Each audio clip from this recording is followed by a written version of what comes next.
Hey everyone, welcome to Keller Acres. Today I'm making some sourdough English muffins.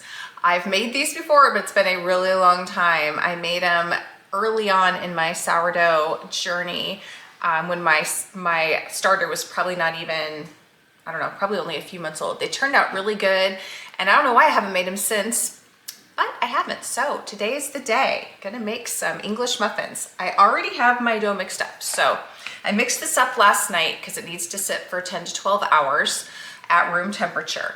What you need to get your dough going is 1/2 a cup of active sourdough starter, 3 cups of all-purpose flour, or you could use bread flour. I used all-purpose. 1 cup of milk. I used whole milk. 1 tablespoon of sugar and 1 teaspoon of salt. So you just want to mix that all up and then let it knead together. I did let mine knead in my KitchenAid mixer for about 5 minutes. Then I just covered it last night, let it sit down on the counter all night. And here we are, ready to go. So now at this point, we want to divide this into 10 equal parts. Then we're gonna roll it into balls and then roll each ball out flat. Dust them with cornmeal, let them rest for 15 minutes, and then we'll be ready to cook them. I'm gonna be using this electric skillet. I used this last time, it worked great. You can also use a regular skillet, cast iron skillet, whatever you have. I'm gonna use my electric skillet. So let's get this divided up into 10 equal parts. This is always the hardest part for me, trying to get things divided equally. It's just not as easy as it sounds. Gonna divide this in half first. See if that'll make it a little easier. Then, let's see, so then each one into 5. Not gonna be totally equal, but as equal as you can get them. And maybe you have a better method for getting yours equal. If you do, that's great. I need to learn that. So from here, again, just roll it into a ball. This dough is nice and smooth, easy to work with.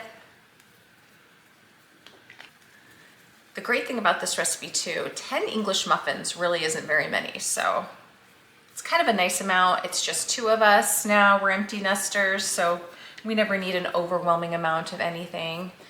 So 10 is perfect, and you can freeze these as well. So if you didn't want to have them all at once, or if you want to make a bigger batch, obviously you could double this, make some extras to put in the freezer. That's always a good idea. Then you can just pull them out whenever. Okay, now we're gonna flatten them out with the rolling pin.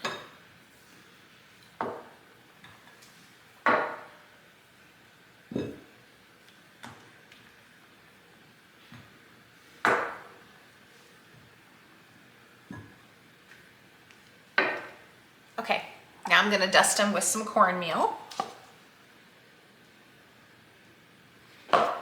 Just a light dusting on both sides.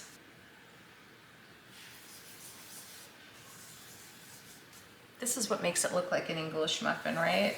That dusting of cornmeal, and then it'll get that nice little brownness on there. Gonna be good. Flip them over. All right, now we're gonna let them rest for 15 minutes. So in the meantime, I'm gonna go ahead and get my skillet on here in a minute and get that warmed up on low. Okay, my English muffins have been resting for 15 minutes, and I've got my skillet nice and heated up here. I have it between low and medium. I'm gonna start with that and then adjust as needed. I've noticed when I've made other things in here, I've made naan bread in here, naan, however you say that. And sometimes I have to turn it down a little and then turn it back up, and I just have to play with the temperature on it sometimes. So we'll see how this goes. But I really do like making these little bread things in here. All right, I'm gonna spray this. Got my avocado oil spray. Gonna be cooking these for approximately 4 minutes per side. Just gonna put 6 in here at a time to make sure they have plenty of space. Well, the cord on this is so short. I'm also gonna cover this. All right, there we go. Okay, we're ready to flip. It's actually been 10 minutes. So just keep an eye on yours. You want them to be golden brown. So you gotta wait till they're golden brown to give them a flip. I could have turned the heat up, but I decided to leave it on medium low just to make sure that these get cooked all the way through. If you're doing this in a cast iron, yours might cook again a little bit differently. The timing might be different. So just keep an eye on them and flip them when they look like this. All right, first batch is done. I ended up turning my heat up a little bit and now they are perfect. Nice, perfect brown on top. So again, I ended up doing these about 10 minutes per side, not the 4 that the recipe told me.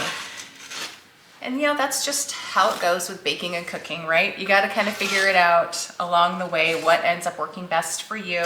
Sometimes what the recipe says isn't always what you should do.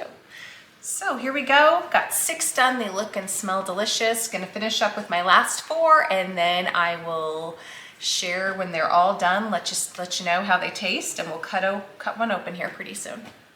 All right, all of my English muffins are done now, so I'm gonna taste one, have one cut open. Looks good. I'm gonna spread a little bit of Skippy Natural on mine.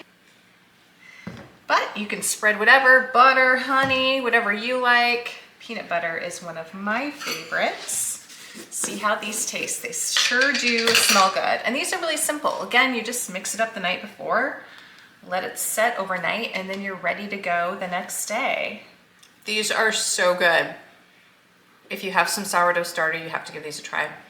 So, so good. You could also toast it, but these taste amazing just like this. So good. Thanks for watching, everyone. Be sure to give us a like if you're enjoying our videos and hit that subscribe button.